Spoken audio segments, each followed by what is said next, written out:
السلام عليكم ورحمة الله وبركاته. بسم الله الرحمن الرحيم، والصلاة والسلام على سيدنا محمد وعلى آله وصحبه وسلم. بخصوص العربيات اللي بتترش في المصانع، بتترش ازاي وايه هي اقوى المواد يعني وايه انواع الدهانات اصلا وايه اللي بيتم فيها وهي معدن.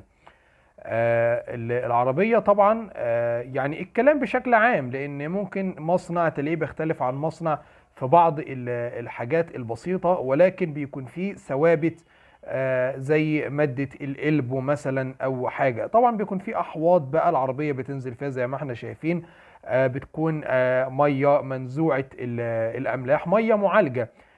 طبعا بيكون في قبل منها بقى الصاج دون بيتطهر، وبيكون فيه ديجريزر، وممكن يستخدموا مواد كاوية معينة زي مية او صابون. طبعا ممكن يكون غير الصابون بتاعنا اطلاقا، يبدأوا ان هم يطهروا المعدن، وتنزل بقى في احوار الديجريزر دي مطهرات او وميه. اهم حاجه الميه بتكون منزوعه الاملاح، اللي هي بتكون قبل الدهان يعني. بيكون اكتر من حوض بقى. بعد كده بيكون في حوض اسمه حوض الفسفتة. ده بيكون قبل حوض القلبو اللي احنا شايفينه ده. الحوض الابيض اللي احنا شايفينه ده، دي مادة اسمها القلبو او الاي دي، بيكون قبل منه في مرحلة فسفتة. دي اقوى مادة بتنزل على العربية بتحمي المعدن، وده اسمه حوض الترا فلتريشن، اللي هو بيشيل اي بقايا نتيجة الحوض بتاع القلبو. وبعد كده بيكون في ميه بردك اللي هي الميه المعالجه، ولكن اقوى ماده اللي هي القلبو زي ما قلنا. وبعد كده بتخش بقى تترش اللي هو الدهان بتاعها في فرن. درجة الحرارة بتاعته ممكن توصل ل 200 درجة، أو تقل أو تزيد حسب الخامة وحسب المصنع نفسه، ولكن بتكون درجات حرارة عالية جدا. زي ما احنا شايفين العربية بتنزل في الحوض بالكامل بالشكل في مادة القلبو او الاي دي، اقوى مادة في العربية. ودي المادة يعني ممكن تقولي الوحيدة، او اكيد اللي هي مفيش مزنق فيك يا عربية الا لما بيعرف ان هو يخش فيها علشان خاطر يحميها، مش بس من اي عوامل خارجية زي المية او حاجة، لا ده بيحميها كمان من اي اكسجين او اي حاجة ممكن توصل لها غير المية. فبيحمي الصاج بطريقة، زائد بالإضافة إن مادة الفسفتة اللي نزل فيها هيأت الصاج إن كل مكان أو كل مسام في الصاج نفسه تقدر المادة دي إن هي توصل له وتحميه بشكل كامل. طبعا زي ما احنا شايفين بيتقلب العربية، بتتقلب جوه بحيث ان المكان او المادة دي تقدر ان هي تدخل في مسام الصاج كلها. كده الصاج بقى محمي يعني باذن الله بشكل كامل، مفيش اي صدى ولا اي برومه. بعد كده بتدخل بقى الحراره بتاعتها،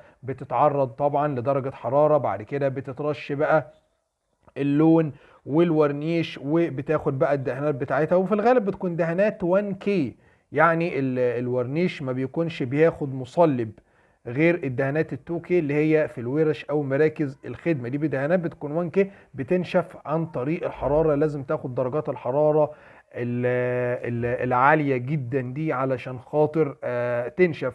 فهي ماده الميزه في القصه دي كلها ماده القلب دي يا رجاله. دي اللي هي ايه بقى بيعادلها لو احنا قابلنا صاج في العربيه في مرحله الريبير بقى الاصلاح، بندي مكانها زي الوش برايمر او الايبوكسي. دي المراحل اللي هي بقى اللي هي التطهير، وهكذا لغايه ما تنزل في الحوض بتاع القلبو. وبتطلع من القلبو بتنزل في الحوض زي ما قلنا، اللي هو بيشيل اي بقايا حاجات زوائد دهانات على جسم العربيه من القلبو او حاجه. وبعد كده بتاخد بقى اللي هو الميه منزوعه الاملاح، وبعد كده تخش في الصوت زي ما قلنا.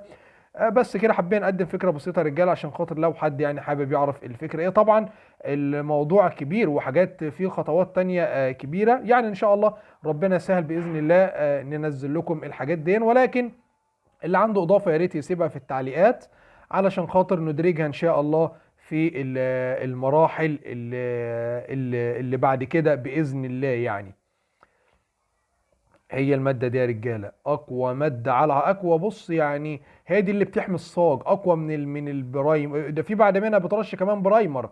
يعني المادة دي بعد القلب ده في بيترش بقى جوه الكابينة الفرن ده، بيترش برايمر، نوع برايمر تاني غير الاي دي ده. بعد كده بترش طبقة اللون البيس كوت، وبعد كده الكلير كوت. يعني في برايمر تاني، ولكن اقوى مادة على العربية المادة دي. حتى انت ممكن يعني لا قدر الله او حاجة تلاقي العربية كلحت، الورنيش كلح والدهان باهت والورنيش اتشال، ولكن المادة دي نفسها ما تلاقيها ما اتاكلتش. مادة قوية جدا يا رجالة. بس كده، اللي عنده اي اضافة يا ريت ما يبخلش على اخواته، ما ينساش يسيب تعليقه الجميل علشان خاطر اخواته يستفادوا بالمعلومه يعني يا رجاله. وده زي ما قلنا الفرن طبعا. يعني ده كلام بشكل عام على معظم ال الشركات. يعني زي ما قلنا ممكن تلاقي شركه اختلفت عن شركه تانية في بعض الحاجه، ولكن الحوض ده اللي موجود في معظم الشركات. يا رب يكون الفيديو سهل ومفيد. ما تنسوناش في الدعاء يا رجاله يا رب. يعني دعوه حلوه كده منكم يا رجاله لكل الناس اللي شغاله على القناه. العمل عمل جماعي ومجهود مجموعه كامله يا رجاله، فما تنسوش الناس دي معاكم. دعوه حلوه كده في الايام الجميله اللي احنا فيها دي. تدعوا لامواتكم وامواتنا وجميع اموات المسلمين. كان معاكم اخوكم احمد جمال، والسلام عليكم ورحمه الله وبركاته.